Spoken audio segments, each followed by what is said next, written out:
Alright guys, welcome back to another video, and today we're here to talk about Sleeping Gods. Sleeping Gods is a game that is for 1 to 4 players, and it's a campaign-driven game. So it's a game that that is going to take you about 10 to 12 hours to play through one campaign. Of course, you can save the game and only play 1 hour today, 1 hour tomorrow, 1 hour the next day. You can even change people in and out. If you're playing for 1 to 4 players, you're playing with 2 people one day, the next day 2 other people come in and 2 people are out. You can kind of rotate people in and out, which I really like about this game. But this game is all about the story of the game, and it's from Ryan Lockett. We all know they do things like Above and Beyond and Near and Far and all that kind of stuff that they've done in the past. And this is one of their newest games here, Sleeping Gods. And I definitely want to talk about this game because if you guys are fans of games like video games like Zelda and stuff like that, where you kind of have an open world and they kind of just land you in an open world and they're like, hey, go explore, see what happens. Here's your first mini quest, but other than that, go explore, figure out what's wrong with the world, figure out what's going on. And they give you one major premise in this game, which is, hey, you're trying to find totems. That's it. You're trying to find totems. Now go out, figure out what's going on in the world, and go explore. And if you like video games like that, this is that game in a board game. Like I said, each game is going to be 10 to 20 hours long. 10 to 12 hours long when you play through a campaign, and there's a lot of replayability in the game, which you guys will see that will let you replay the game. It's not just one and done type of game. You can replay the game again and go in different paths, see new stories that you didn't hear of before, and all that kinds of stuff. So let me go ahead and show you guys a little bit of an overview of how the game works, and let me tell you guys what I think. Let's go ahead and get into the video. Gaming tech, eating brekkie is the gaming tech. Going for a brekkie is the gaming tech. Gaming techie is the gaming tech. Gaming techie. Alright guys, so here we are with Sleeping Gods here. I wanted to give you guys an overview of a little bit of how the game works so you guys get an understanding on, what my thoughts are on the game. And then you guys can also figure out for yourselves if this game is a game for you as well, like I've been playing here. So it's not going to be, obviously, a rules overview. There's plenty of videos that have done that, a lot better than I can, especially with this game where it's like a 40-minute game for me to cover 40 minutes worth of instructions that I would have to give you in this video. So it's better if I just give you an overview so you guys understand the game, since I've played it a few times already, and then you guys can decide if it's for you, and then listen to my impressions and stuff like that is how I want to orchestrate these videos. So for this one here, you can see the game is fully set up on the table here, so there's a lot going on, as you guys can see. So I did play this game solo, so that's how I have played the game here. So if I give you guys a representation here, these are the 9 characters in the game. These are known as your crew members, and they all have their own special abilities. When you play solo, you are going to be controlling all of them. I know a lot of people, some of the people out there have said, oh, 9 people, controlling 9 people is a lot, but it's actually not been that bad in my opinion. I mean, obviously, I have the rules reference guide right next to me if I need it. If I want to reference, what some of these characters' abilities are, and I don't remember what they are off the top of my head, I can always look at the, character booklet and then kind of look at what that may be if I need to remember. But all the character abilities are sitting right here. You can see every character has their own thing. These are the different skills that they have for that character there. These are the hit points that they have. These are their accuracy. That's their health. This is their block damage when they block. All of these sorts of things. And these red things are because I was in the middle of just finishing a campaign and I saved it in its state while recording this video. So these are the health that all of these characters have in the game currently, just so you guys know why that's there. Besides the characters that are here on the board that are known as your crew, you also have the map, and this game is all about exploring. You can see the little ship tile that I have right here that was sitting right here. This is where I ended off in my campaign, and what you're going to be doing is you're going to be traveling around these different areas and kind of exploring the world that we have here in Sleeping Gods. And you're going through, you're exploring each one. You can see the different numbers on there, which obviously references a book. So when you go to different areas, you can take different actions, which we'll get into in a minute. But this book is filled with different areas to explore. I even have the expansion book, which even adds even more. But you can see there's a lot of areas to actually explore in the game that's there. And then here is the main shipboard. This is known as your ship. This is where you start off your turn and you kind of take your actions, which we'll go through really quickly in a second. And then this is your quest box and your adventure deck. You only reference these when the game tells you to grab an adventure or grab a quest card. You can see some of the quest cards that I have completed in the game would do something like this. You would kind of read this out loud, and it would kind of give you an idea of where to go for, where to take your ship. So you have an idea of where to go next to complete these actual challenges or to complete these quests. Like this one here told me to go northeast from the cottage I was at, or from the trading post. So I knew when I was at the trading post that northeast was somewhere in this area over here. So it kind of gives you an idea of which direction to go, so you know where to explore.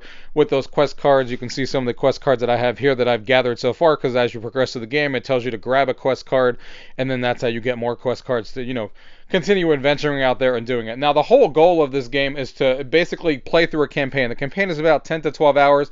You can replay it and then obviously explore in different areas, because you're not going to explore the same game twice. You're not going to see all the story in one go, for sure, because there's a lot of different areas to explore, like I just showed you in the book, and you're going to end up in different areas, take different routes, and end up in different paths. So the idea is that you play the campaign a few times through to see everything. But what's really cool about the game is, as you complete each campaign, you can see that there's an achievement list. The whole goal of this game is to find these totems. That's kind of what the story is you're looking for these totems in the game, and you can see all of the different totem lists that you have here that you're essentially trying to cross off and find. And then you unlock different cards here at the bottom based on how many different achievements or how many different totems you've actually found. And look at how many different endings the game has. It has 13 different endings depending on what happens throughout your story. So again, campaign is 10 to 12 hours long, but you're going to be playing it multiple times to actually see everything the game has to offer. I mean, just to give you guys an idea of the story that I was talking about, here's a storybook for the main game. Look how thick this book is. All different stories in here for you to explore. You're not going to see it all in one game. And then, like I said, there's an expansion book as well, which is sitting right here, that actually gives you even more story if you have the expansion as well. It seamlessly integrates into the game. You don't need the expansion to play the game or finish a campaign. It just allows you to explore more, in different areas and stuff. Now, going back to the ship action, so you guys can get an idea of what you actually do in this game. What you actually do in this game is kind of involved in a couple of steps. The first thing you do is you take a ship action up here. I'm not going to describe each single one, but a lot of the game revolves around these command tokens, these blue tokens here.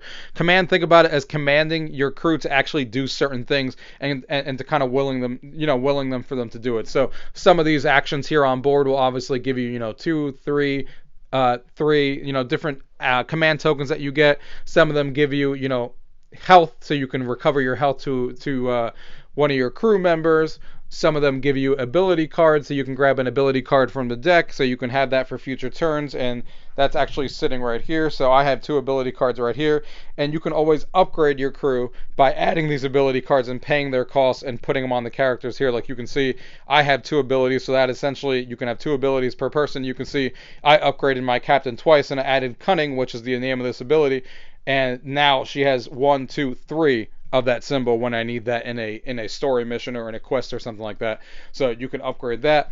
And there's just a bunch of different ship actions. You take 1 per turn to take one of those ship actions, and you do that. The next thing you do is then you take an event. The event cards could be anything. I'll show you one of these simple ones. You set up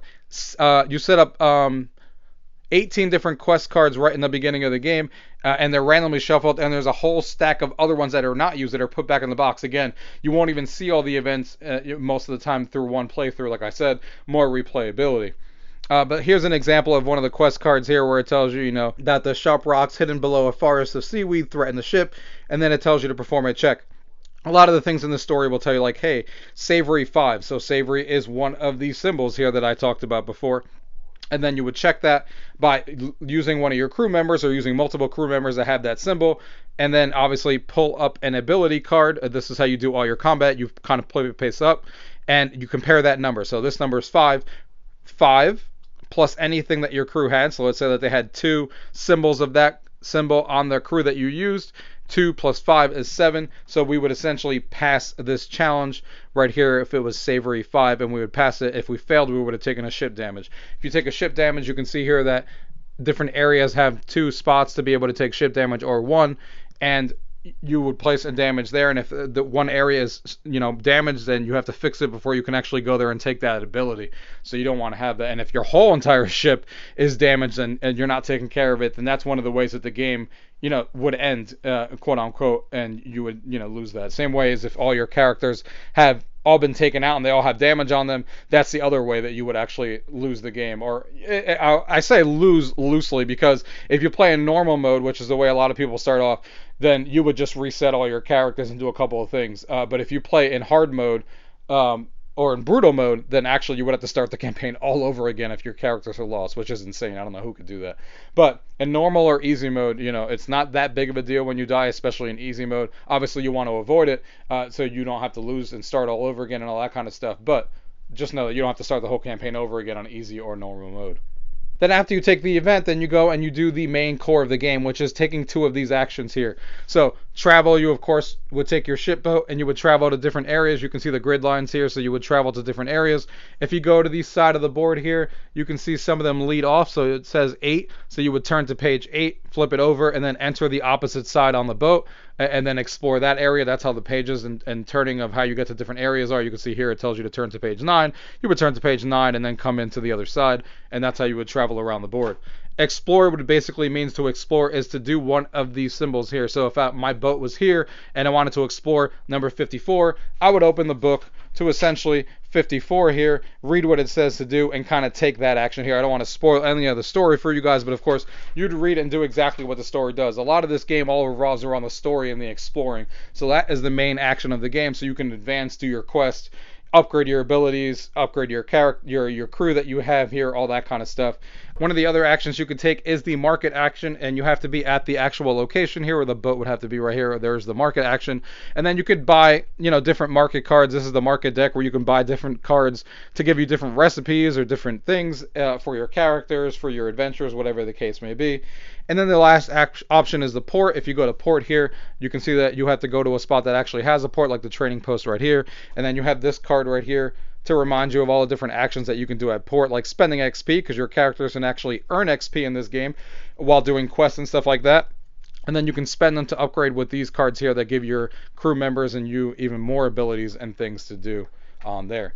But that's basically the core of the game here, as far as what you actually do on your turn. You're basically, obviously, there's a lot more involved in the story. Once you get in the story, there's combat, which is obviously how you lose health, and the combat is really simple in this game. And this is the weapons right here on a character. So when you're using a weapon in a combat mode, you would see the accuracy right here and the actual damage you do. The accuracy, same exact thing. You grab another card from the ability deck. If it was a 5, you look at that, so it's 5 plus the accuracy that you have, which in this case is 0. So I have a total of 5 that I would do to him. And if the enemy had, for example, I'll show you just the one on the top deck. You can see the enemy has 6, so you need to hit him with 6. So 5 wouldn't do it, so I would actually not be able to hit him.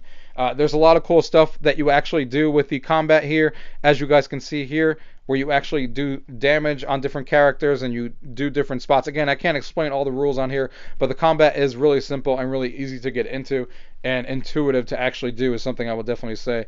And combat is really easy to get used to. But the whole core of this game and the whole thing that kind of makes this game shine is the exploration. What I consider this game to be like is a game that, if you guys are fans of video games like Zelda and stuff like that, where you're kind of just let off. I mean, you have these quest cards, but you can do whatever you want. You could ignore them. I can take this ship and go wherever I want and just go explore, and God knows where I'm going to end up and what I'm going to do.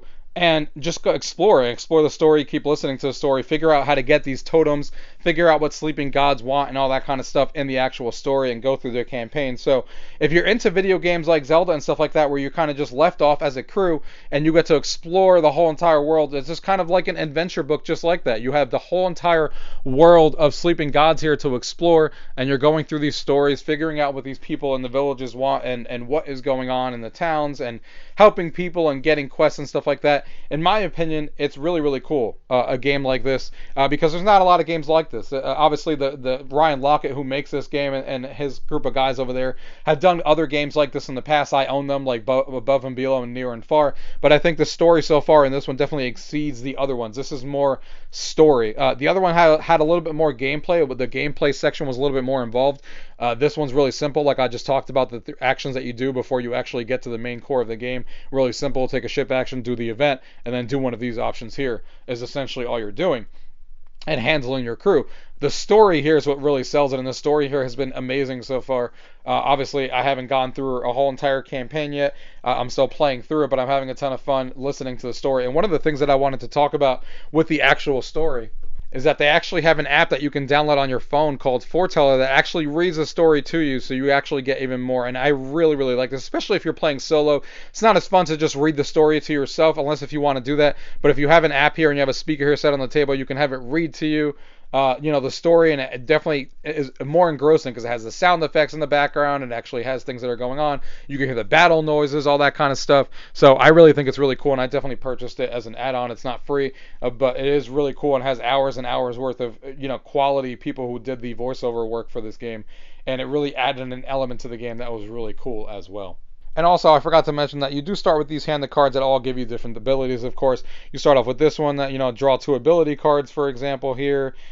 This one is a cooking recipe, so if you spend 4 different items there, and you get these abilities here. Obviously, there's a lot of different abilities in the game, but you do start off with those handed cards there in the game. But I do think, again, this game is a ton of fun if you're into adventure type games. I think you guys are really going to enjoy this one. There's hours and hours worth of content. If you're looking for money value of what you get in a board game, it's fantastic. And if you're looking to play a solo game, this is a great way to play this game solo. You could play this with more players, up to 4, and then everyone just takes a certain amount of crew members, so you get 3 people, 3 people, 3 people, 3 people, whatever the case may be. So all 9 of them were being used, and they would control those characters, and we would work as a team together. If you're playing solo, obviously you're controlling all 9, like I talked about before. Either way works, but it is really fun, guys. So far, what I've experienced in this game, definitely not a lot of games like this, except for this team, on how much story there is involved and how good the story is. It definitely reminds me of a video game that I'm playing, but just in board game form, which is really cool. And I think a lot of people are going to enjoy this one. So that is an overview of the game and my impressions on the game. If you guys want to have any questions about anything I talked about in today's video, guys, as always, leave it down below. If not, thank you guys for watching. Until next time.